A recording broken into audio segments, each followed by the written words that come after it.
15 de maio de 2012, 22 horas e 13 minutos.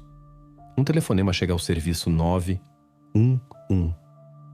Do outro lado da linha, uma voz infantil.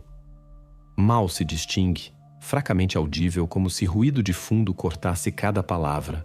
O operador espera, mas não consegue entender quem é. A voz soa fraca, quase perdida. Diz apenas algumas frases. Ajudem. Papai trouxe fechaduras novas. Essas palavras soam simples, mas isso não as torna menos perturbadoras. Por que fechaduras novas? O que isso significa? E principalmente, para quem elas são necessárias? A ligação não dura muito. A conexão se interrompe. O operador, tentando ligar de volta, não obtém resposta. Nenhum outro som. Apenas vazio, como se o próprio mundo tivesse engolido esse sinal. Em desespero, o operador verifica os dados, mas tudo o que consegue descobrir é que a ligação foi feita de um telefone público numa gasolinera abandonada ao longo da rodovia 34. Esta é uma região que dificilmente se pode chamar de movimentada. À primeira vista, um lugar nada notável. A patrulha que foi ao local não descobre nada, nem sinais de luta, nem rastros de pessoa, apenas uma construção abandonada e uma rodovia vazia. Durante vários dias, ninguém presta atenção especial a essa ligação.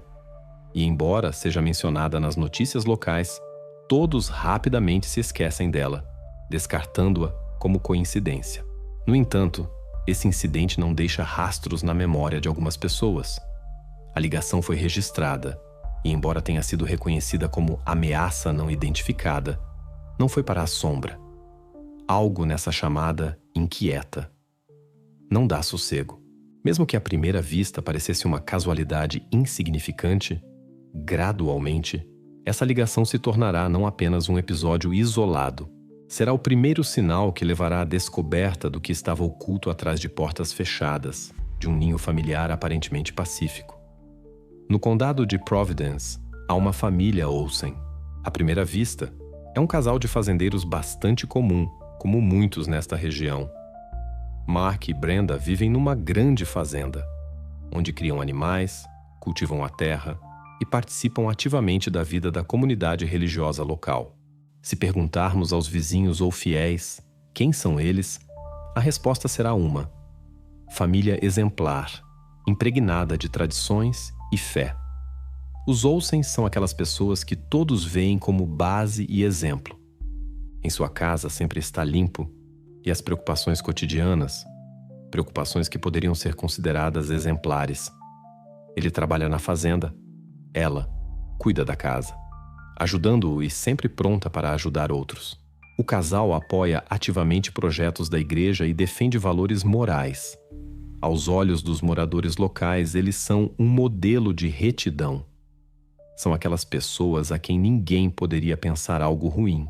Tudo parecia ideal, até aparecer informação de que a família adotou 2. Em 2002, eles acolheram em sua família 2 crianças, irmão e irmã. Léo, de 8 anos, e Maia, 2 anos mais nova. Ninguém se perguntou muito sobre como essas crianças chegaram à casa dos Olsens. Simplesmente soube-se que as pegaram de um orfanato, nas mãos do qual, como se descobriu, não havia histórias ruins. Mas se tudo fosse tão tranquilo, não teríamos que falar sobre isso. Em relatórios escolares e reuniões com professores de tempos em tempos apareciam reclamações. Das conversas com serviços sociais locais ficava claro que as crianças tinham dificuldades. Elas às vezes tinham problemas de comportamento. Na escola reclamavam de violação de disciplina, na igreja, de comportamento inquieto que às vezes parecia estranho. E quanto aos mais velhos, eles diziam que as crianças não conseguiam se controlar, se comportavam estranhamente e muito frequentemente eram teimosas. Isso passou a ser percebido como problemas comuns de adolescentes, deixando sua marca. Sim, possivelmente as crianças passaram por um passado difícil, o que, claro, não podia não deixar rastros em sua psique.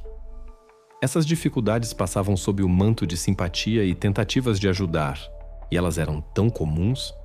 Nisso não havia nada de incomum. Mas às vezes, por trás da fachada de algo comum se escondem coisas que é impossível explicar. Com o tempo, os serviços sociais começaram a realizar verificações. Tudo estava conforme o plano. Verificavam as condições, inspecionavam a casa e sempre tudo estava em ordem. Nenhuma violação. Tudo parecia limpo. A família, na qual crianças e adultos viviam como uma, até estava no centro das atenções por suas boas ações. Isso criava essa impressão de que não tinham nenhum problema. Tudo rigorosamente conforme as regras, com observância de todas as normas. Até que tudo isso não se deparou com uma rachadura, com aquela ligação para o 911. Ela foi feita numa gasolinera vazia. Aparentemente, que bagatela é essa? Mas o que se escondia por trás desse momento colocava em dúvida tudo o que considerávamos norma. Aquela ligação se tornou o primeiro momento quando a fachada ideal dos Olsens começou a rachar.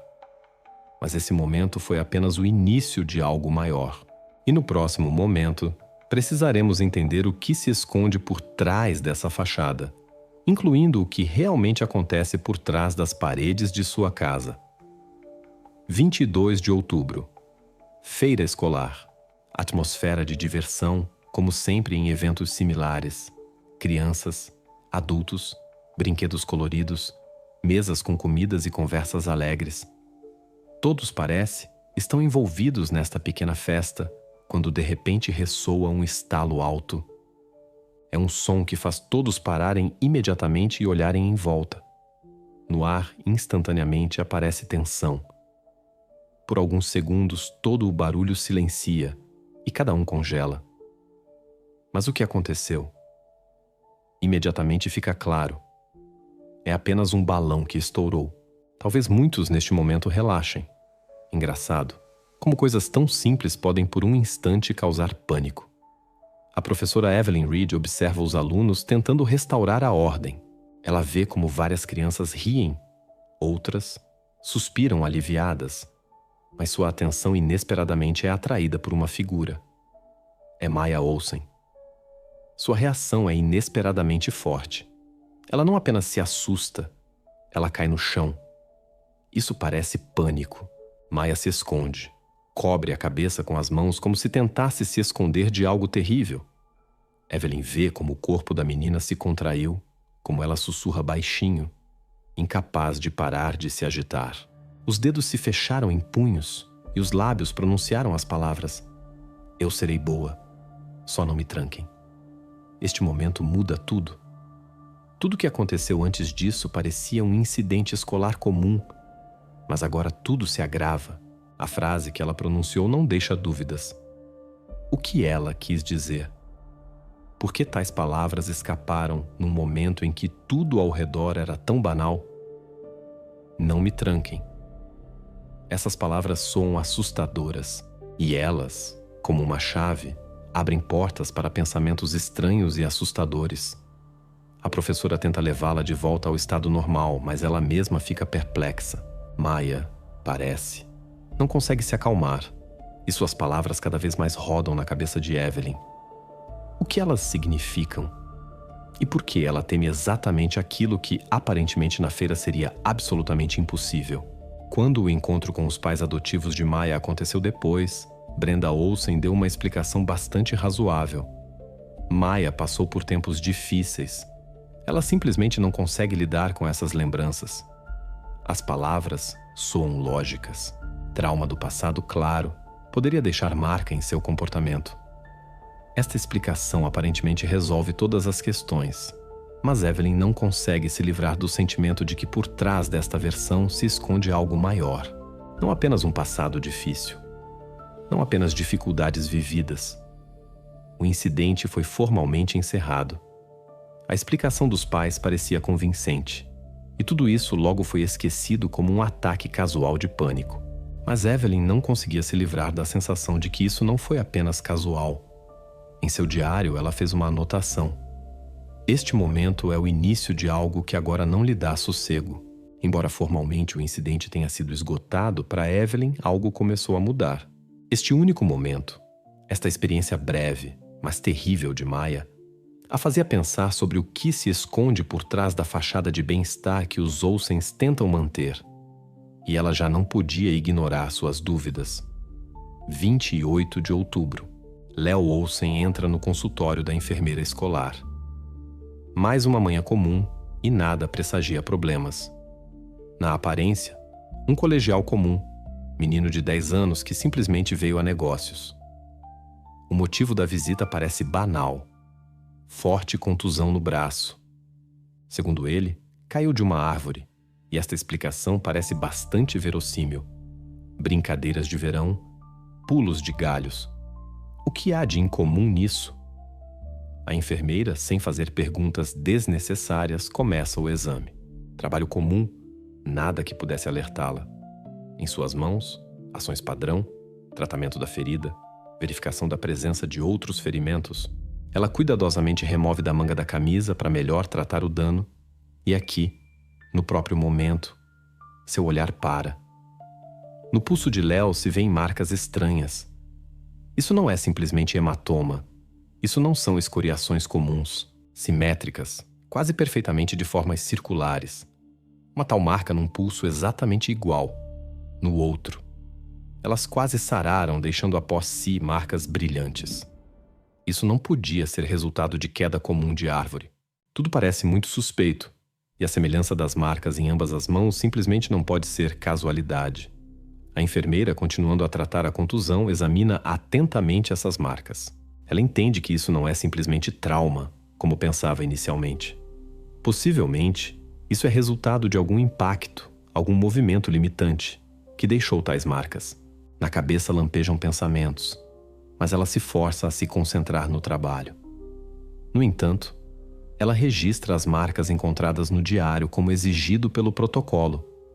Primeiro a contusão, depois as marcas estranhas nos pulsos. Cada seu movimento, cada palavra será anotada. Ela não pode ignorar isso.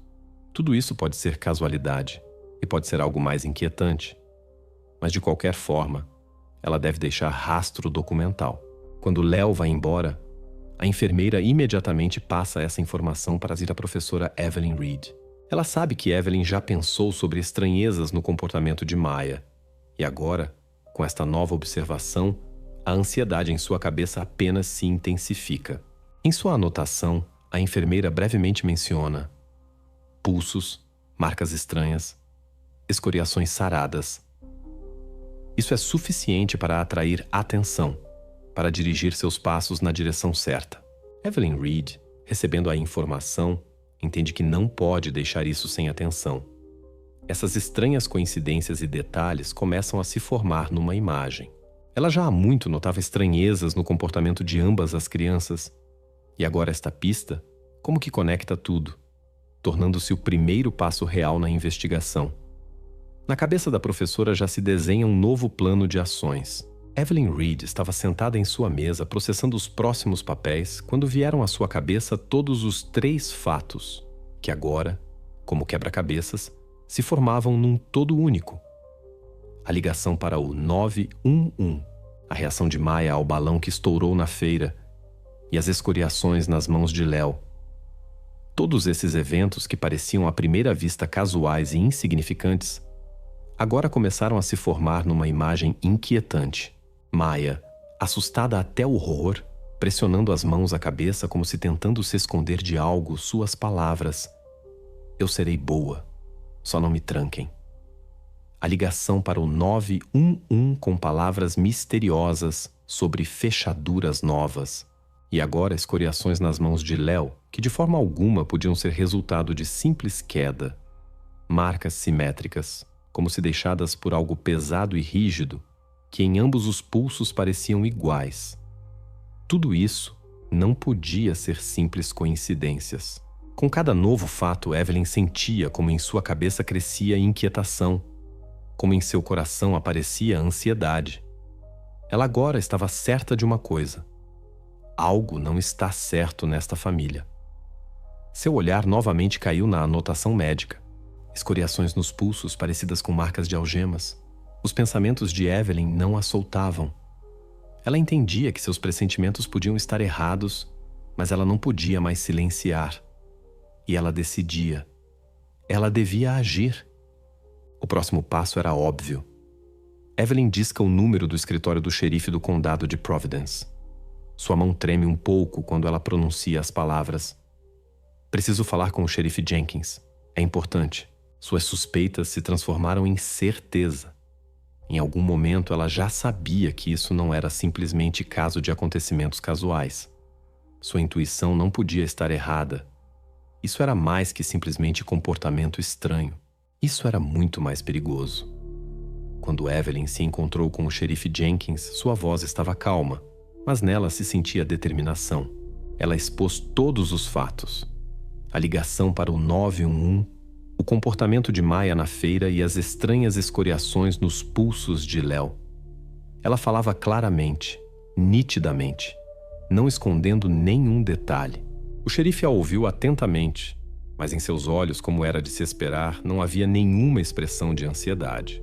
Ele se inclinou um pouco para frente e parece até com leve descrença pronunciou. Você entende que estas são acusações bastante sérias e que a família Olsen são pessoas respeitadas em nossa comunidade. Ele não se apressava. Ele ouviu, mas seu rosto permanecia indiferente.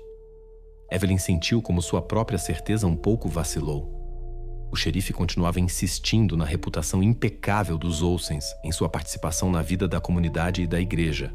Ele não dizia que suas suspeitas eram incorretas, mas não dava promessas também. No relatório, o xerife indicou que na família não haviam sido registradas quaisquer queixas ou violações. Tudo parecia como família ideal. Em sua voz havia uma dose de ceticismo, e isso causava em Evelyn sentimento de luta interna. No final, o xerife prometeu realizar conversa profilática com Mark e Brenda Olsen. Mas nenhuma investigação oficial começava. Esta conversa foi mesmo assim um passo adiante. Mas restava o sentimento de que as autoridades não levavam isso a sério. Evelyn sabia que muito ainda estava por esclarecer. E embora o caso não tenha sido oficialmente aberto, ela não podia deixar isso simplesmente assim. Agora tudo dependia do que aconteceria durante esta conversa. Evelyn estava pronta para continuar lutando pelo que considerava correto. Mas sua informação era suficientemente convincente para que o xerife começasse a agir decisivamente? A questão permanecia aberta e a tensão crescia. Evelyn Reed não conseguia se livrar do sentimento de que não podia simplesmente parar no que o xerife lhe disse. As respostas que recebeu eram insuficientes para acalmar sua ansiedade. Tudo o que lhe restava era continuar buscando, mesmo que as autoridades não levassem suas suspeitas a sério. Ela não podia se permitir ficar de lado, sabendo que algo na família Olsen não estava certo. Decidindo agir, ela começou a buscar informação adicional. Primeiro, ela se dirigiu aos arquivos escolares. Examinando cuidadosamente os documentos, ela tropeçou na informação sobre ex-funcionários que uma vez trabalharam com a família Olsen. Ela encontrou o nome de uma mulher que foi doméstica em sua casa até 2003. Tudo que lhe restava era encontrar dados de contato desta mulher e tentar saber mais. Depois de várias ligações e tentativas de se comunicar com ela, Evelyn finalmente conseguiu o número de telefone. Ela não pensou muito e discou. A ligação telefônica não se fez esperar. E embora a mulher do outro lado do fio claramente fosse cautelosa, Evelyn conseguiu convencê-la a conversar. Ela sentia que esta podia ser a única oportunidade de saber algo importante. A mulher do outro lado da linha inicialmente estava ceticamente disposta, mas, ouvindo a voz insistente e preocupada da professora, decidiu revelar alguns segredos. A mulher, que se chamava Karen, contou que lhe era estritamente proibido entrar no porão da casa dos Olsens. Ela não conseguia entender por quê, mas cada vez que tentava saber o que se escondia atrás das portas fechadas, encontrava a proibição rígida. Isso era coisa comum, e ela aprendeu a não fazer perguntas, mas sempre a atormentava o sentimento de que algo naquele porão não estava certo. Mas isso não era tudo. Karen compartilhou mais um detalhe que imediatamente causou em Evelyn profunda preocupação. À noite, quando ainda trabalhava na casa, do porão às vezes vinha som estranho, baixo, mas distinto. Era um som, parecido com corrente metálica que, segundo Karen, às vezes ressoava no silêncio noturno. Evelyn sentiu como tudo em sua cabeça se formava numa imagem mosaica, mas aterrorizante. A ligação que ouviu quando Maya dizia "não me tranquem" agora ganhava explicação real. O som de corrente que vinha daquele mesmo porão fazia seus cabelos arrepiarem. Esses sons metálicos que Karen ouvia à noite agora ganharam conexão com o que acontecia na casa dos Olsens. Evelyn, entendendo a importância desta informação, convence Karen a dar depoimento oficial. A mulher não concordou imediatamente, mas no final concordou com isso. Ela entendia que silêncio podia levar a consequências trágicas e decidiu contar tudo o que sabia. Recebendo o consentimento, Evelyn imediatamente passou a informação ao xerife Jenkins. Agora ele tinha não apenas a ligação para o 911 e suas próprias suspeitas, mas também testemunho direto da ex-doméstica. Evelyn sentia que este foi um momento decisivo, que pode forçar o xerife a agir. Esta informação se tornou a primeira prova real de que na casa dos Olsens acontece algo oculto e aterrorizante. Agora o xerife não tinha desculpas para a inação. Ele não podia mais ignorar estes testemunhos. Tudo o que restava era agir. 29 de outubro. O xerife Jenkins finalmente vai à fazenda dos Olsens. Neste momento, depois de todos os sinais anteriores de alarme, ele entende que não pode continuar ignorando todas essas estranhezas. Depoimentos da doméstica, silêncio das crianças, essas marcas estranhas nas mãos de Léo. Tudo isso agora não são apenas rumores. Mas como proceder com o que ainda parece uma boa família? Quando o xerife chegou à fazenda, encontrou Mark e Brenda com o rosto acolhedor e hospitaleiro. Eles ofereceram café, convidaram para casa, e sua atenção imediatamente atraiu a ordem reinante em sua casa. Tudo parecia como se aqui nunca houvesse problemas. Móveis estavam em seus lugares, janelas limpas na cozinha, cheiro de café recém-preparado. Tudo como numa família ideal. Aparentemente nenhum sinal inquietante, nada que pudesse fazer duvidar de seu modo de vida. Inicialmente o xerife sentiu dúvida. E talvez tudo isso seja simplesmente mal entendido? Ele não estava preparado para tal tranquilidade. Até mesmo a própria visita, com sua aparência oficial, como se fosse prevista antecipadamente. Tudo acontecia sob pretexto de verificação comum, nada em comum. No entanto, o xerife entendia que devia perguntar sobre o que o preocupava, sobre as crianças, sobre o que soube. Ele iniciou conversa cuidadosamente direcionando-a para o rumo necessário, fazendo perguntas, mas recebia de Mark respostas confiantes. Mark, com plena confiança, falava sobre educação, sobre dificuldades que enfrentaram. Ele contava como foi difícil adaptar as crianças depois que se encontraram em sua casa, quanto tiveram que passar. Mas ele respondia a todas as perguntas confiantemente, sem indícios de ansiedade. As crianças sentavam no canto da sala e silenciavam, não interrompiam, não se intrometiam. Este silêncio alertava, mas o xerife não podia focar nisso, não tendo fatos. O xerife continuava perguntando, mas ao final da visita, entendendo que precisa dar o próximo passo, pediu para examinar o porão. Esta foi uma solicitação cotidiana que podia ser percebida como formalidade. Mas para ele este foi um momento importante para verificar sua reação. No final, ele podia simplesmente deixar isso como recomendação, algo como: "Você me mostra e eu vou embora." Mas para ele isso era importante. Mark inesperadamente mudou drasticamente a expressão do rosto. Primeiro ele parecia relaxado, aberto. Mas quando o xerife pronunciou seu pedido, seus olhos imediatamente ficaram frios. Ele não respondeu imediatamente, mas sua entonação e gestos disseram tudo. Ele foi categórico na recusa, sem nenhuma tentativa de explicar, sem palavras polidas. Simplesmente firme. Não.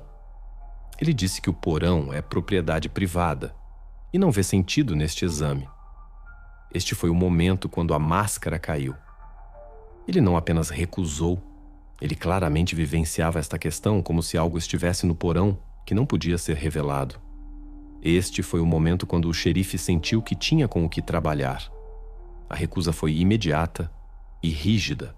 Ele entendeu que nesta casa há algo que tentam esconder. Esta recusa, que numa situação comum poderia parecer simplesmente mais uma proteção de propriedade privada, no contexto de toda a investigação se tornou pista decisiva. O xerife anotou em seu relatório. A recusa foi imediata e injustificadamente rígida. Isso mudou o status do caso. Agora já não se podia falar sobre eventos casuais, coincidências casuais. Tudo nesta casa começou a parecer diferente. O porão se tornou não simplesmente parte da casa, ele se tornou epicentro das suspeitas. Agora o xerife não podia continuar trabalhando no mesmo rumo. Ele foi forçado a agir. Este foi o momento decisivo, que o forçou a deixar todas as dúvidas e começar a investigação, e não simplesmente verificação. O caso se tornou não simplesmente análise de eventos estranhos.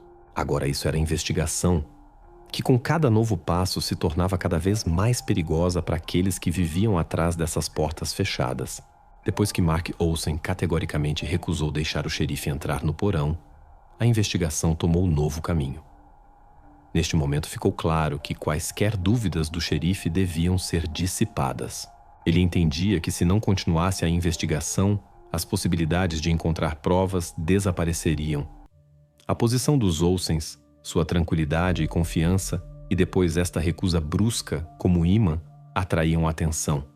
Agora o xerife não podia parar. Ele inicia a verificação sigilosa e decide direcionar seus esforços para provas materiais. Em busca de conexões que pudessem confirmar suas suspeitas, o xerife e investigadores começaram a pesquisar operações financeiras da família Olsen. No que gastam dinheiro? Quem são essas pessoas que vivem na fazenda, que tão cuidadosamente escondem? Houve algumas compras que pudessem explicar eventos suspeitos? O primeiro passo foi estudar compras feitas pela família nos últimos meses. Este foi um movimento lógico que podia levar a rastros materiais. Investigadores solicitaram informação sobre grandes compras em lojas de ferragens que pudessem estar relacionadas com sua casa. Esta foi decisão simples, mas extremamente importante, pois tais compras frequentemente permanecem invisíveis para olhos comuns. Realizando análise, investigadores tropeçaram num recibo que imediatamente atraiu atenção.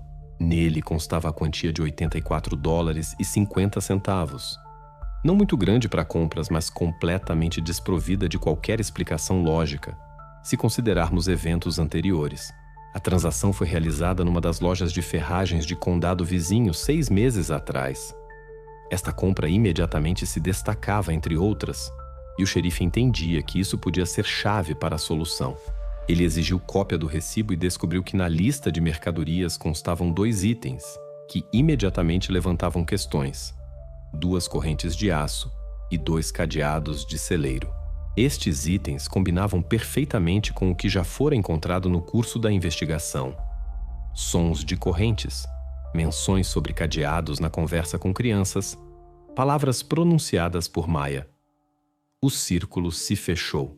Investigadores não puderam deixar de notar que correntes e cadeados não são simplesmente itens domésticos.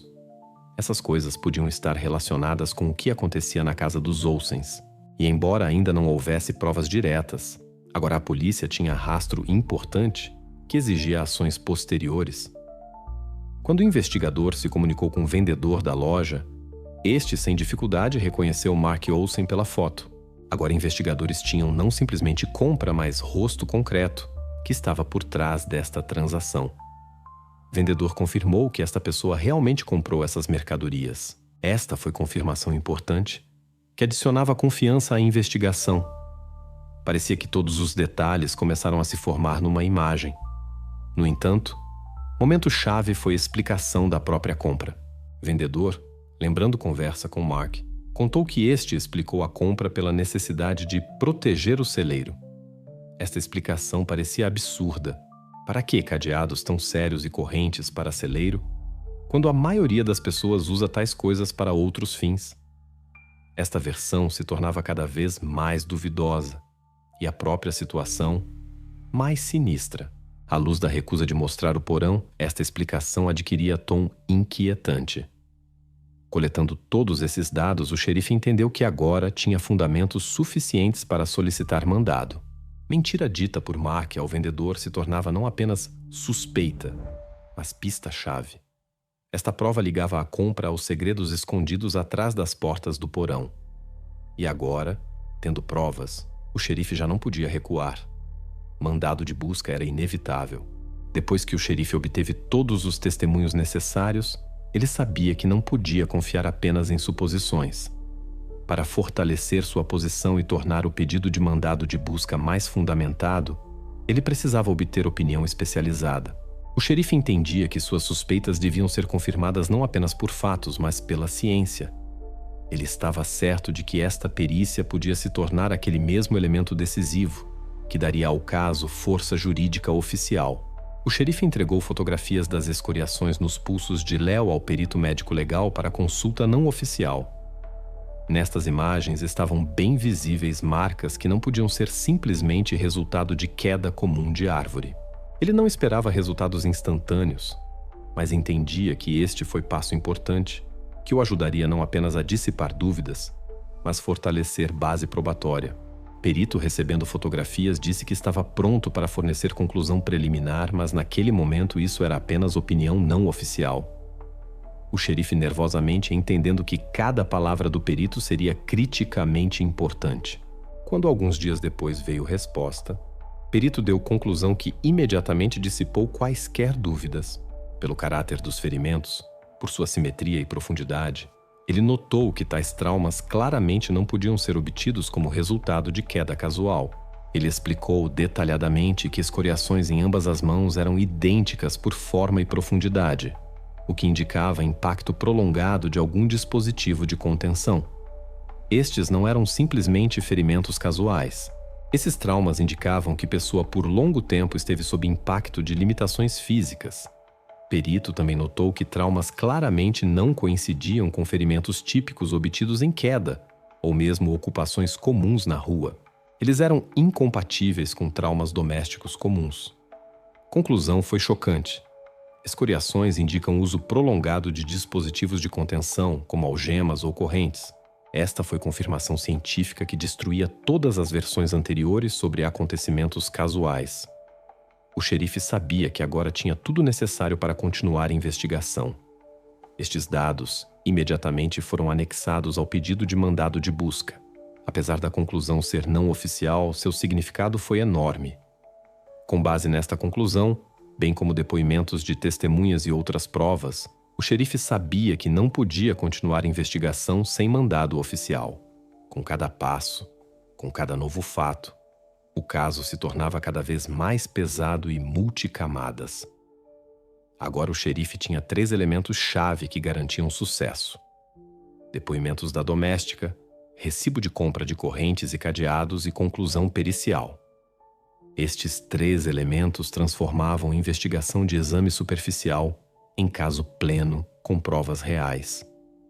O xerife apresentou o pedido de mandado com confiança de que agora tinha tudo para a busca bem-sucedida. Questão não estava mais se mandado será emitido? Ele estava certo de que agora suas ações ganharam força jurídica.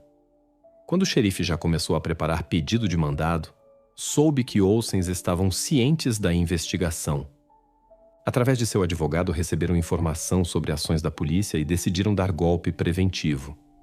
Este foi o movimento clássico: transformar acusadores em acusados, minar confiança naqueles que conduzem investigação.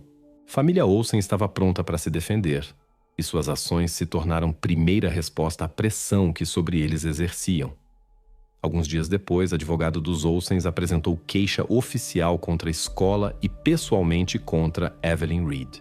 Eles afirmavam que ela excedia suas competências e exercia pressão psicológica sobre crianças, manipulando-as para seus próprios fins.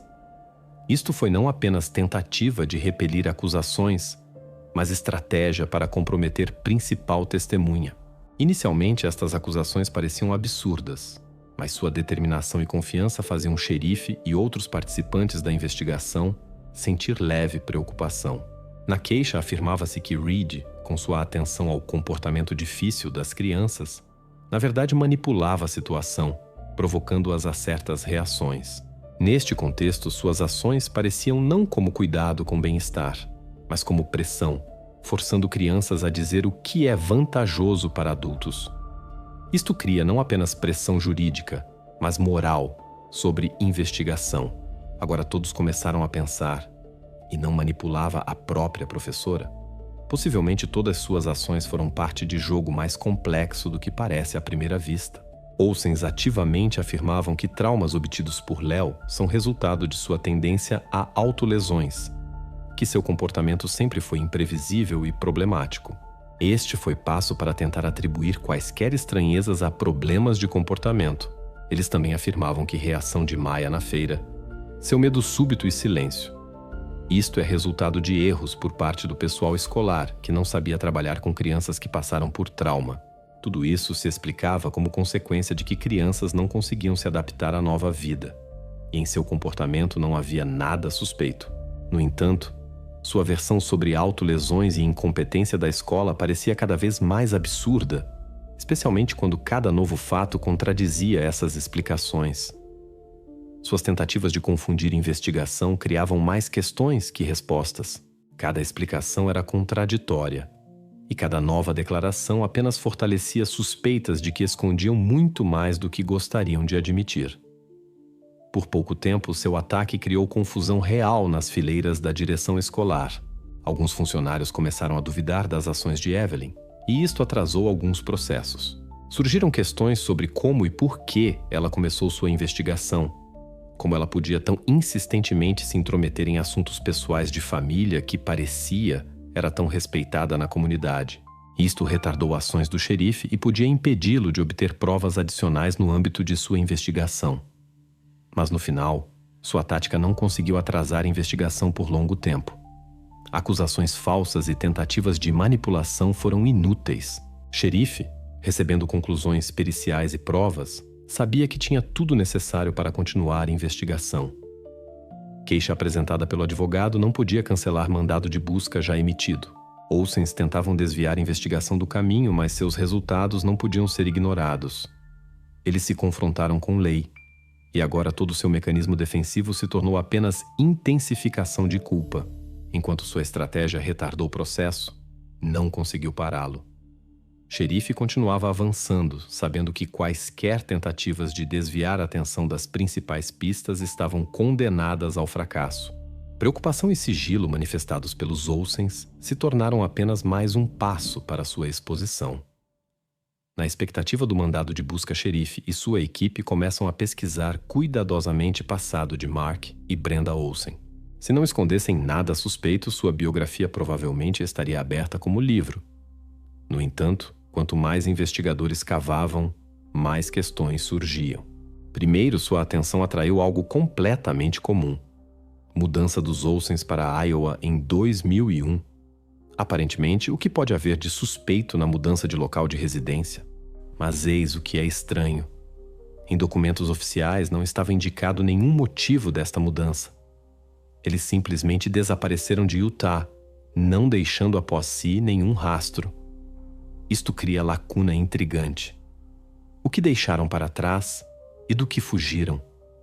Investigadores enviaram pedidos aos órgãos de segurança pública de Utah para tentar esclarecer este momento. Expectativas se justificaram. Respostas vieram e se tornaram ainda mais enigmáticas. Descobriu-se que Olsens não simplesmente mudaram o local de residência. Em Utah, eram membros de comunidade religiosa fechada que seguia pontos de vista radicais. Esta não era simplesmente grupo conservador.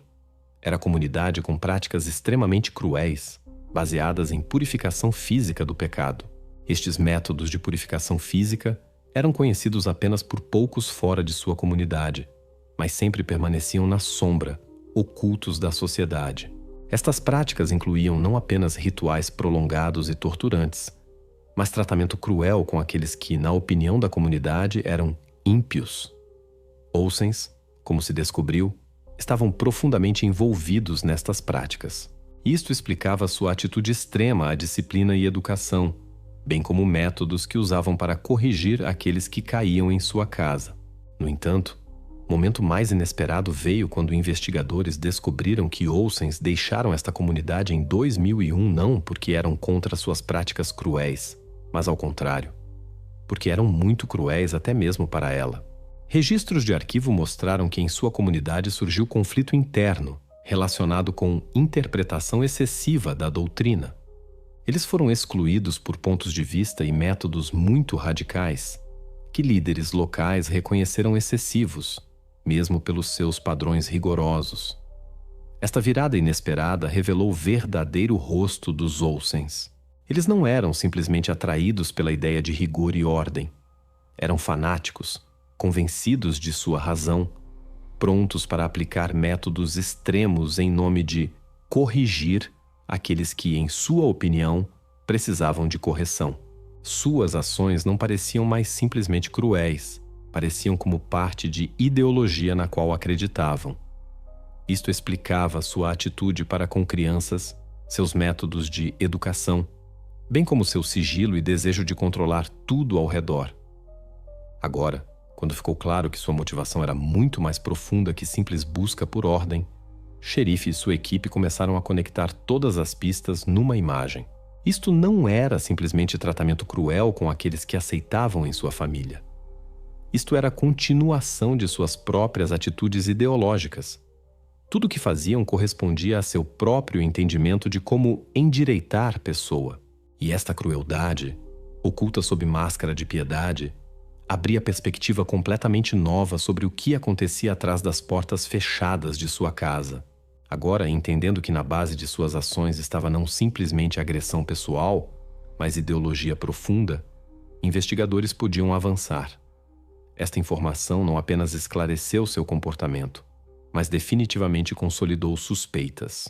Olsens não eram simplesmente pessoas cruéis, eram fanáticos, prontos para aplicar medidas extremas para a realização de suas convicções. 30 de outubro, 6 horas. Carros policiais se aproximam da fazenda dos Olsens. No ar paira tensão. Momento da verdade chegou. Xerife Jenkins e sua equipe sabem que tudo que foi antes disso leva a este momento decisivo.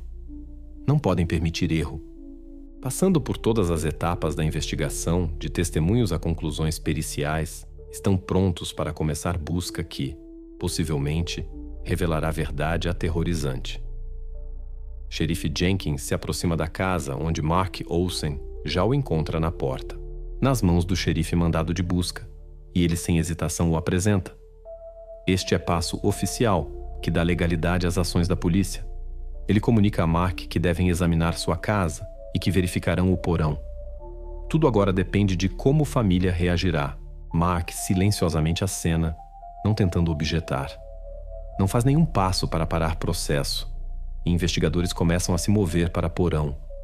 No caminho para baixo, no corredor escuro e empoeirado, a atmosfera se torna cada vez mais pesada. Xerife sente como tensão crescente cada vez mais comprime espaço ao redor deles.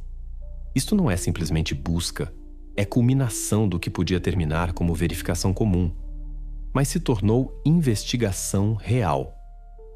O olhar do xerife cai na porta principal no final do corredor, que parece como se algo escondesse atrás de si. Esta não é simplesmente porta para porão. É porta atrás da qual se esconde resposta a todas as questões. Quando entram no porão, todos entendem que exatamente aqui pode estar chave para a solução.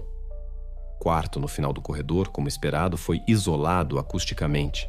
Tudo ao redor parecia feito para esconder sons, quaisquer tentativas de atrair a atenção de fora. O quarto estava vazio, exceto por 2 camas infantis que ficavam ao longo das paredes. Estas camas foram conectadas em estruturas metálicas nas quais foram montados anéis de aço, anéis que não podiam não atrair atenção. No chão ficavam correntes pesadas e cadeados de celeiro. Isto não foi casualidade. Este foi lugar claramente planejado, criado para conter, limitar. Xerife e investigadores ficaram neste quarto. Seus olhares não conseguiam se afastar destes objetos de ferro. Tudo que estava relacionado com estas correntes e cadeados agora ganhava realidade sinistra. Estas pistas, estando diretamente diante deles, confirmavam piores suspeitas que carregavam todo este tempo. Isto não foi simplesmente isolamento. Foi meio de controle, meio para limitar liberdade no sentido mais literal. E este lugar foi projetado com o objetivo de esconder acontecimentos do mundo exterior. No entanto, pista mais forte neste quarto não foi corrente ou cadeado, mas o que investigadores encontraram nas paredes. No quarto estavam pendurados dezenas de desenhos infantis, Em cada imagem, crianças retratadas ao lado de pais, sorrindo, felizes. Mas há um toque terrível que causa arrepios. Nas mãos e pernas dos personagens destes desenhos foram desenhadas pulseiras pretas. Esta foi mensagem desesperada, oculta do mundo, tentativa das crianças de expressar seu sofrimento da maneira que lhes era acessível. Em cada desenho, este detalhe sombrio, que falava sobre o que tentavam dizer a todos o que realmente acontecia com elas. Estas pulseiras, símbolo de que estavam presas, limitadas, não podiam partir. Conhecimento de que tudo isto acontecia bem debaixo do nariz de toda a comunidade, e sociedade continuava acreditando na imagem ideal de família, se tornou golpe pesado para xerife e sua equipe. Todas as pistas agora se formaram em prova incontestável. Neste momento, Mark e Brenda Olsen foram presos.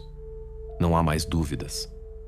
Tudo o que acontecia nesta casa foi resultado de suas ações, de sua fé em seus próprios ideais, que impunham com tal crueldade. Questão sobre quem é culpado já foi decidida.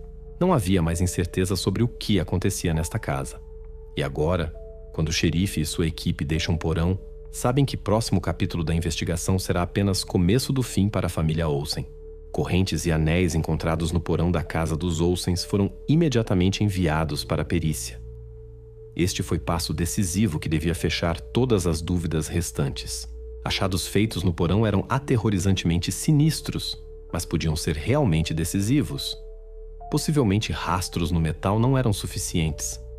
Talvez não confirmassem o que acontecia nesta casa. Mas ciência sempre pode dar resposta mais precisa. Criminalistas começaram um trabalho escrupuloso, examinando correntes e anéis sob microscópio. Sabiam que até mesmo menores detalhes podiam se tornar importantes. A atenção estava focada em cada arranhão, em cada rastro. Isto não foi simplesmente exame. Cada detalhe podia se tornar decisivo. Tempo se arrastava. Espera foi longa, mas finalmente resultados da perícia chegaram. Sob microscópio foram descobertas partículas microscópicas de epitélio e fibras de tecido na superfície interna dos anéis. Estes pequenos, à primeira vista insignificantes achados, se tornaram aquelas mesmas pistas que ligavam estes objetos com aqueles que os usaram. Isto não foi casualidade. Anéis metálicos e correntes tinham relação direta com aqueles que foram por eles limitados. Mas quem? Questão sobre pertencimento destes rastros biológicos se tornou decisiva. Agora, para peritos, restava apenas um passo: determinar de quem exatamente eram estes rastros. Amostras foram enviadas para análise de DNA. Todos os especialistas entendiam perfeitamente quão importante foi este momento. Comparação de DNA podia colocar ponto na investigação. Isto já não foi simplesmente suposição, mas pesquisa científica que, como quer que se desenvolvesse, devia dar resultado preciso. Xerife sabia que tudo dependia desta análise. Este passo podia se tornar último, determinante virada. Espera dos resultados fazia tremer. Este foi o momento quando qualquer erro podia levar a consequências catastróficas para a investigação. E eis que quando resultados chegaram, não deixaram dúvidas. 100% de coincidência de DNA. Rastros biológicos encontrados nos anéis metálicos e correntes se mostraram idênticos ao DNA de Léo e Maia. Esta foi prova definitiva. Pistas fisicamente os ligavam com este lugar terrível, com estas correntes, com este porão. Isto não foi simplesmente coincidência casual. Confirmação científica definitivamente colocou ponto neste caso. Todas as versões que tentavam dissipar a investigação agora se tornaram nada fundamentadas. Agora, quando todas as dúvidas foram dissipadas, ficou claro que a versão da defesa sobre que correntes eram necessárias para a proteção do celeiro foi absolutamente falsa. Esta explicação foi destruída com a ajuda de dados científicos. Rastros biológicos encontrados no local do crime se tornaram prova irrefutável do que aconteceu. Todos os esforços dos Olsens para justificar suas ações perderam força. Agora seu álibi desmoronava e suas tentativas de confundir a investigação não tinham significado. Estas pistas para sempre destruíram sua defesa e colocaram ponto na investigação. Nas mãos dos investigadores estava a base probatória completa, e agora restava apenas esperar quando o mandado de busca fosse executado. Tudo indicava uma coisa. Olsens tentavam esconder sua atividade real, mas não conseguiram evitar justiça. 30 de outubro, 11 horas. Depois que mandado de busca foi executado e pistas encontradas no porão confirmaram piores suspeitas, chegou o momento de interrogatório de Mark Olsen. Nas mãos do xerife estava a base probatória incontestável, rastros biológicos encontrados nas correntes e anéis, bem como resultados de análises de DNA. Esta foi prova clara, incontestável de que estes objetos foram usados para limitar liberdade e causar sofrimentos. Xerife entendia que momento da verdade chegou. Responsabilidade criminal por tais crimes foi inevitável, mas questão permanecia. Mark Olsen quebrará sob pressão ou continuará negando sua culpa? Xerife apresentou resultados da perícia de DNA a Mark Olsen. Este, por momento, silenciou e depois seu rosto se tornou pétreo. Ele não tentava mais negar. Começou a dar depoimentos, mas estavam longe de ser reconhecimento de culpa. Xerife esperava que pelo menos palavras de arrependimento soassem de sua boca, mas isto não aconteceu. Em vez de reconhecimento de culpa, Mark começou a falar sobre motivos e necessidade de seus atos.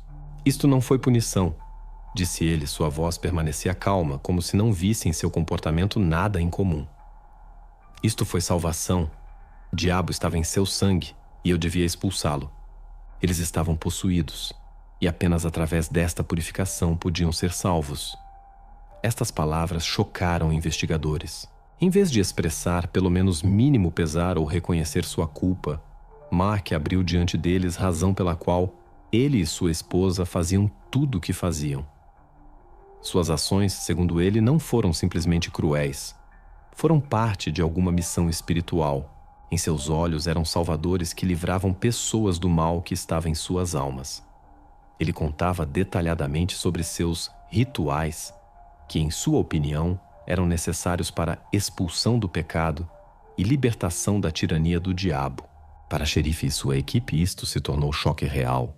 Esperavam ouvir justificativa ou desculpa relacionada com tentativa de controlar crianças, mas em vez disso, ouviram justificativa profundamente distorcida, na qual violência foi fundamentada por ideologia religiosa.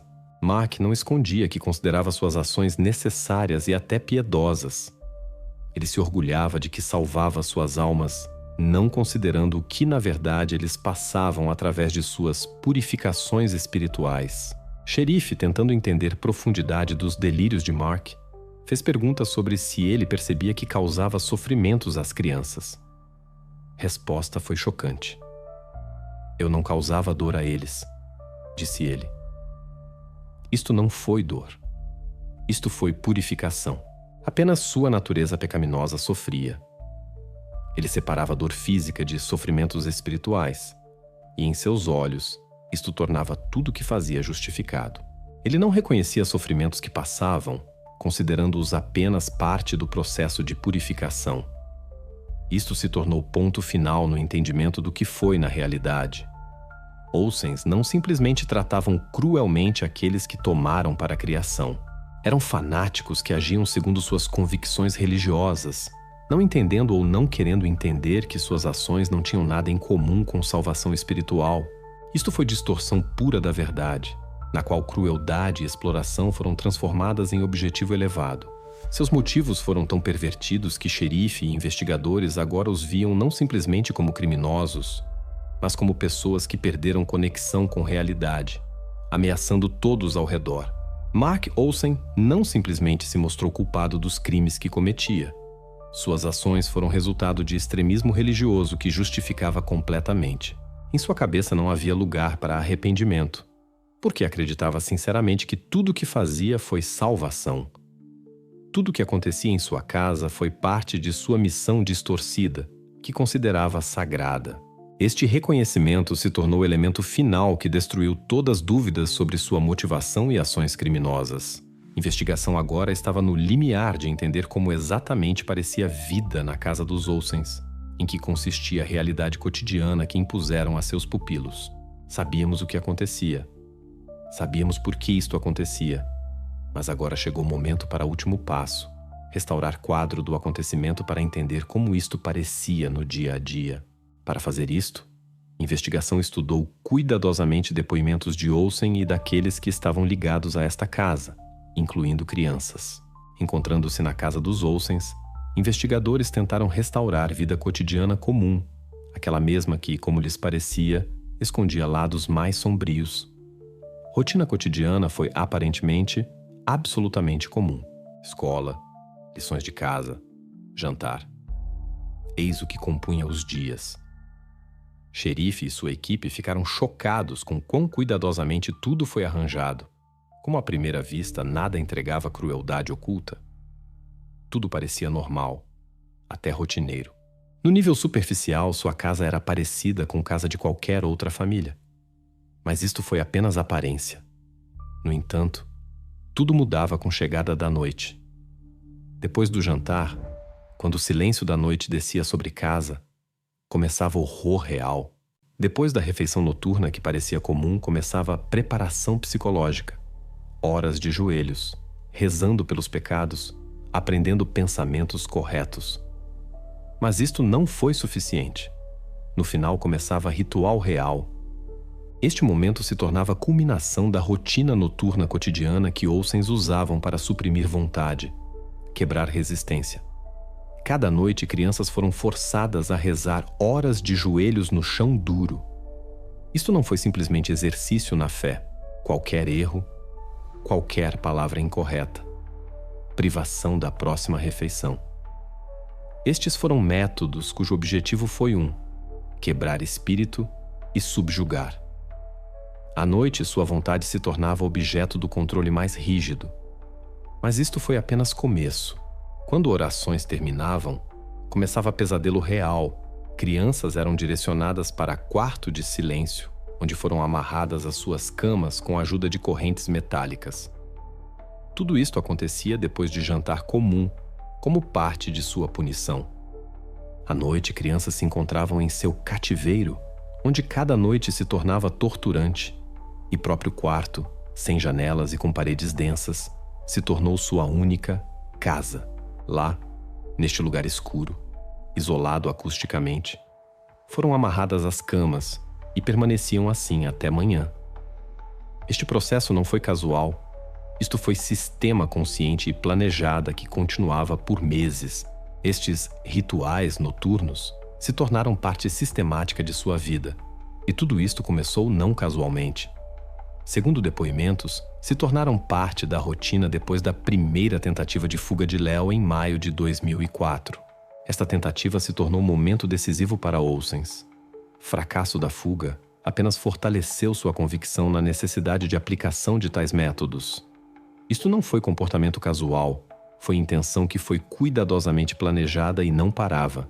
Cada dia repetiam suas ações, noite após noite. Investigações realizadas mostraram que estes rituais continuaram por mais de 5 meses seguidos, cada noite. Tudo isto não foi algum surto casual, mas parte de sistema que se tornou norma para esta família. Isto não foi erro, não foi ação única. Isto foi prática consciente que começou ainda em maio e continuava com regularidade aterrorizante.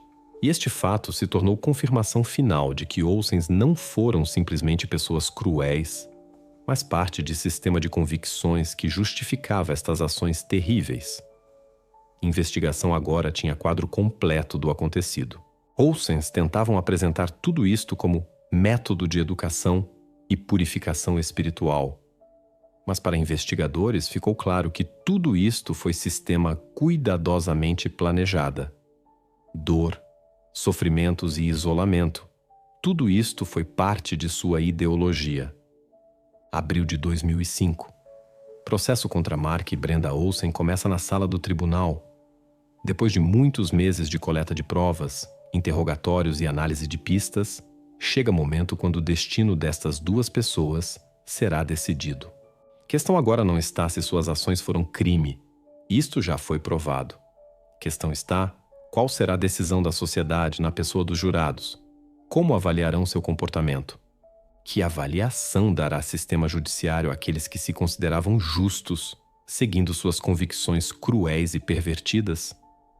A acusação apresentou suas provas, fotografias, evidências materiais, depoimentos de peritos, resultados de análises de DNA. Cada detalhe testemunhava sobre crueldade, sobre sistema baseado em violência e isolamento, que se tornou parte da rotina do dia que arranjavam em sua casa. Estas provas não deixavam dúvidas. Defesa construiu sua linha sobre liberdade de culto, afirmando que suas ações não são crime, mas apenas tentativa de salvação de almas baseada em convicções religiosas. Este foi seu argumento principal, mas não podia obscurecer fatos que foram expostos no tribunal. Quando juízes e jurados ouviram argumentos de ambos os lados, chegaram à etapa final deste processo judicial. Materiais judiciais foram coletados, e agora tudo dependia de como jurados decidiriam o que fazer com este caso complexo. No fundo destas duas versões opostas da realidade, o tribunal começou sua última etapa: espera do veredicto. Chegou o momento decisivo. Na sala do tribunal foi silêncio tenso quando o promotor exibiu na tela aqueles mesmos desenhos. Desenhos feitos pelas mãos de crianças que permaneceram nesta casa. Desenhos infantis do porão, com imagens de pais e crianças sorrindo, mas com um detalhe pesadelo. Nas mãos e pernas dos personagens desenhadas pulseiras pretas grossas.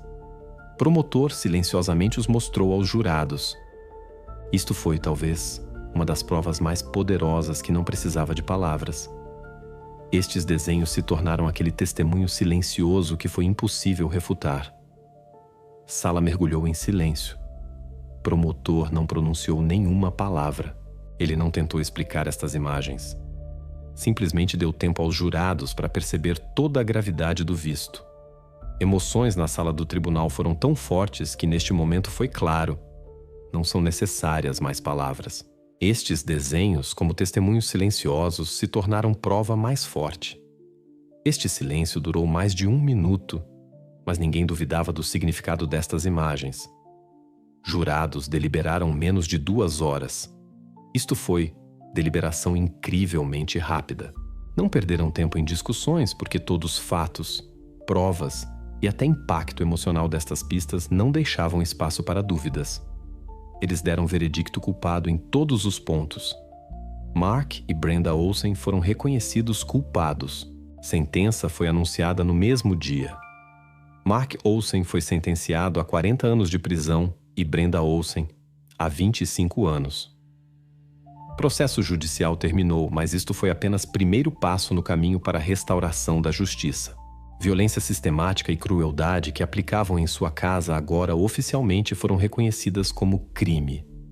O processo judicial terminou, sentença foi pronunciada e parecia que tudo o que podia ser dito já foi dito. Mas apesar de ira da sociedade estar direcionada aos culpados, à frente permanecia a parte importante e inexplorada deste caso. O que aconteceu com aqueles que estavam ligados a este horror e que mudanças ocorreram depois deste evento? Estas questões não podiam não surgir nas cabeças de muitos, e suas respostas se tornaram um próximo passo importante nesta história. Léo e Maia, 2 que se tornaram vítimas do sistema cruel dos Olsens, agora estavam em segurança. Depois do processo judicial, passaram por curso de reabilitação que os ajudou a começar a se recuperar dos traumas vividos. Seus nomes foram mudados para que pudessem começar nova vida longe do horror anterior. Seu destino foi escondido e agora estavam no programa de proteção a testemunhas. Deixar suas histórias para trás, onde não eram mais objeto de atenção pública, foi decisão que lhes deu chance de futuro normal. Sistema que em algum momento não conseguiu protegê-los, agora fez tudo para que pudessem ser salvos. O futuro destas pessoas permaneceu anônimo, e tudo o que restou foi esperança de que viverão em segurança e paz. Mas o que aconteceu com aqueles que estavam na linha de frente desta luta? Evelyn Reed, professora que primeiro suspeitou do horror na casa dos Olsens, agora iniciou a criação de novo sistema de controle sobre famílias adotivas. Suas ações e determinação não foram em vão. No futuro, desempenhará papel-chave na mudança do sistema de supervisão. Inspirada por este caso, continuou lutando por melhoria do sistema de proteção daqueles que se encontraram em posição vulnerável, para não dar mais chances a pessoas cruéis manipularem crianças. Xerife Jenkins, que estava atrás da investigação, se aposenta 1 ano depois. Sua decisão de tomar esta posição e levar caso ao fim se tornou um marco importante na carreira, e conclusão do caso lhe trouxe respeito e gratidão por parte da sociedade. Ele partiu, mas deixou após si rastro sólido na mudança de métodos de investigação. Próprio local do crime, fazenda dos Olsens, ficou abandonada por vários anos. Este pedaço de terra se tornou símbolo de todo aquele horror que foi escondido atrás de suas paredes. No entanto, no final, depois de muitos anos de existência vazia, a fazenda foi demolida. Isto se tornou não simplesmente destruição de prédio, foi ato de purificação. Lugar onde uma vez se criou crueldade não permaneceu mais no mapa. Sua demolição se tornou não apenas ato físico, mas símbolo de conclusão desta história trágica. Agora neste lugar não restou nem rastro daquela tirania que 2 pessoas passaram, e podia ser definitivamente esquecida. Mas houve questões que permaneceram sem resposta. Todo o caso foi entregue ao tribunal, sentença foi pronunciada e todos os suspeitos sofreram punição merecida, mas permaneceu um momento importante. O que aconteceu com a comunidade a qual pertenciam Olsens? Foi seu silêncio cumplicidade? Investigações realizadas em relação a outros membros de sua comunidade não levaram a resultados sérios. Apesar de tentativas dos investigadores de revelar esta questão, provar conhecimento ou cumplicidade de outros membros da comunidade não conseguiram. Esta questão permaneceu aberta e até hoje permanece indefinida. História dos Olsens, de seus crimes e de sua ideologia cruel, deixou rastro profundo na sociedade. Este evento não simplesmente mudou vidas de 2 pessoas, mas levou a mudanças sistêmicas na sociedade. Lembrou a todos quão importante é não fechar olhos ao sofrimento alheio e quão importante é proteger aqueles que não podem se proteger.